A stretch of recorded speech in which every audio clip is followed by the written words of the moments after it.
What's up, gamers? DreamcastGuy here, talking today about Baldur's Gate 3 on the PlayStation 5, because this game is just utterly perfect. And I mean that explicitly. This game is just so big, so fun, so incredibly good at weaponizing your creativity. I have played hundreds of hours of Baldur's Gate on PC, but now that I'm trying it on console, I've seen a lot of curiosity as to how this game is going to look, play, and run on the PlayStation 5, so let's dig into it. Hi, I'm DreamcastGuy. Be sure to like this video and subscribe if you haven't already. Now, first and foremost, what is Baldur's Gate 3 and why is there just so much hype about it?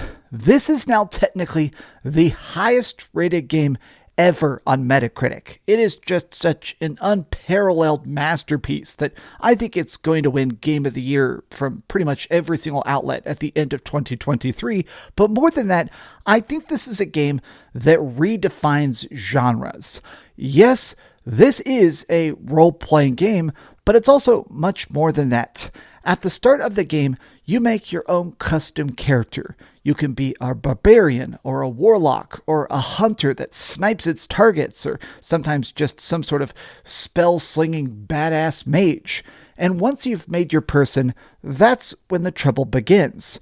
We are infected by a Mind Flayer parasite. In the world of Dungeons and Dragons, there are these octopus-style creatures that can't really just make more of themselves except by destroying people. Once you get a parasite in your brain, it grows, it explodes, and then it becomes the Mind Flayer.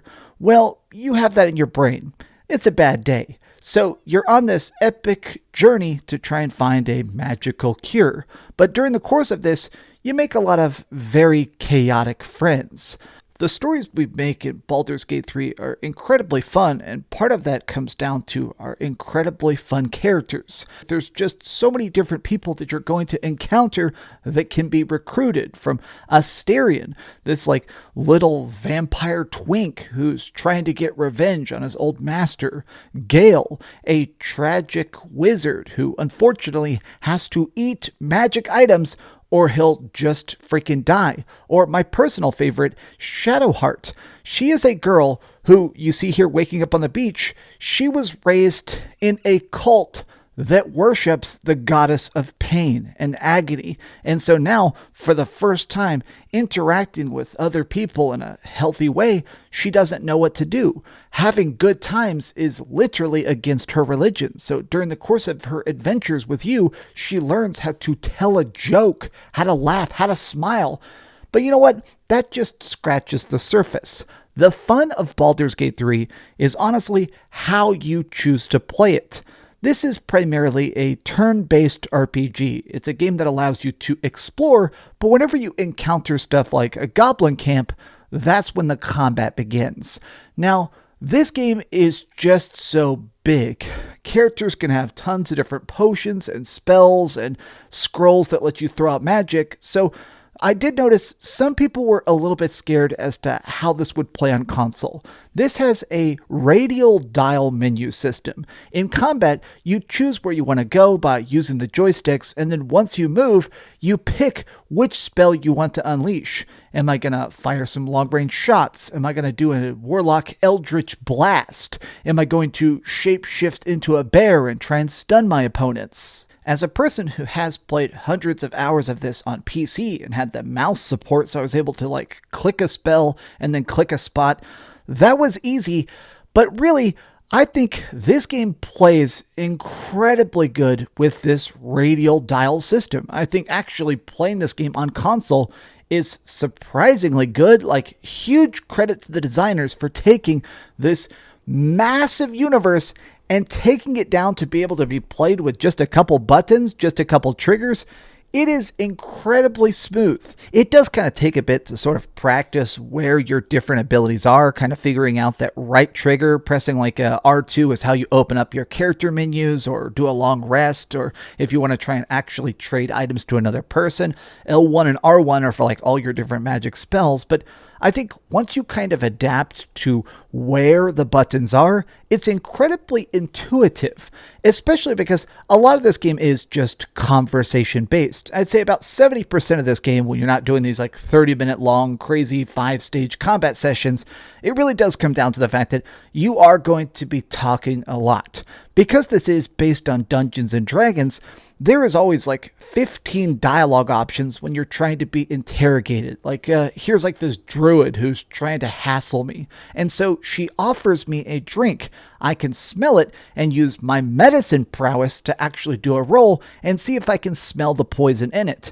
But then once I realize it's got truth serum poison in it, I can choose, all right, do I want to drink it and actually just see how the situation plays out? Do I want to attack her? Do I want to throw the tea in her face? Do I want to actually play along because I do need these druids to be friends? It's like this in a million different circumstances. You can talk bosses into not attacking you. If you have enough charisma, persuasion, the ability to intimidate, you can actually find big, strong people and tell them to go F themselves, and you still get a bunch of XP for it. This is the kind of game where if you win a fight, you feel like a genius, but if you manage to talk your way out of a fight, you still feel like this utterly brilliant freaking genius. I love this game so much. It is so cool to actually just figure out how to blunder your way into a situation and survive at all costs. But now let me talk a bit more about the combat. Then I want to go into like the way that split screen looks.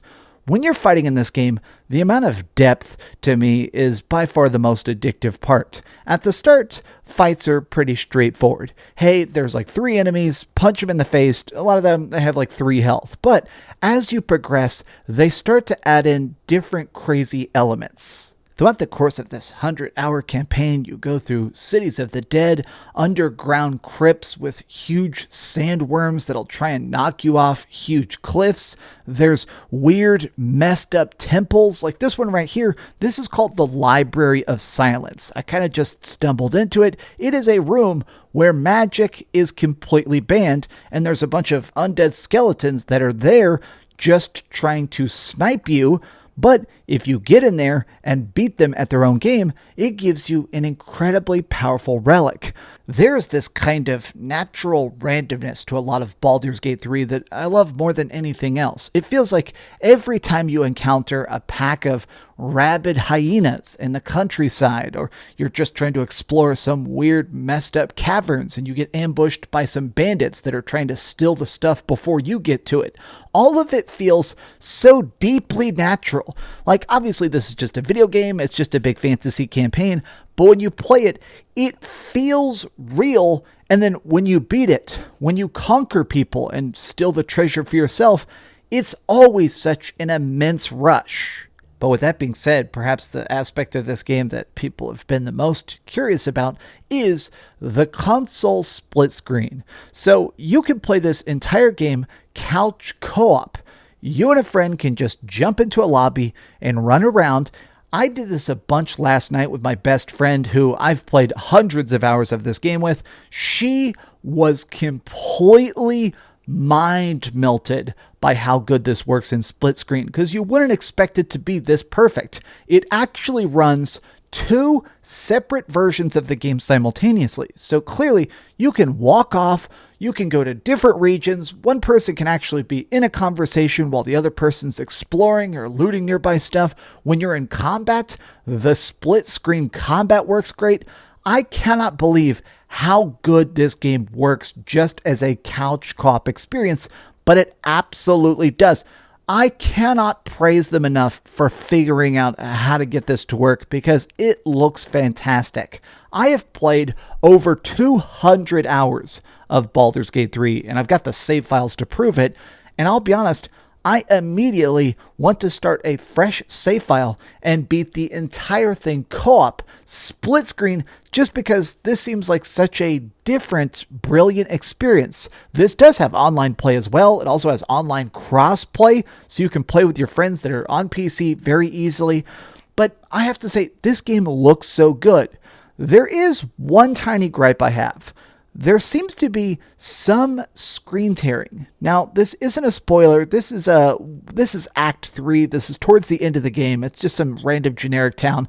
But there seems to be something like where the game itself is having issues just rendering some of the graphics. Like texture-wise, things are okay, but I noticed these lines on the screen. I know what screen tearing is because I play on PC quite a bit.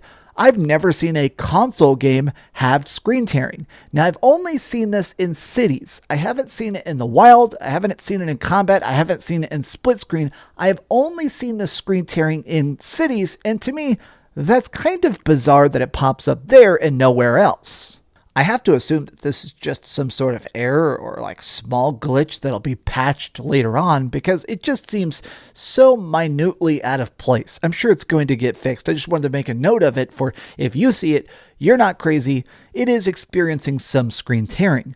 Okay, well, we've heard some good and some bad, but let's go over to the ratings board and put a big number on it.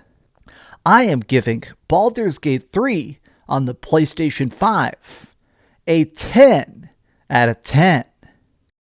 Thank you so much for watching, gamers. If you enjoyed this video, be sure to give it a like, share with your friends, and subscribe if you haven't already, and please keep dreaming. Man, I cannot believe they actually got this game to work on PC, on PS5. This game is so big on PC, but it still looks really freaking good on console. Huge credit to Larian. You guys, you are the wizards of the gaming universe, and I respect it. Thanks so much for watching that video. If you want to see something else, you can always click this link to see what I put up last, or, subscribe and see what's coming up next. Also, I promise that whatever I do, it'll try not to suck.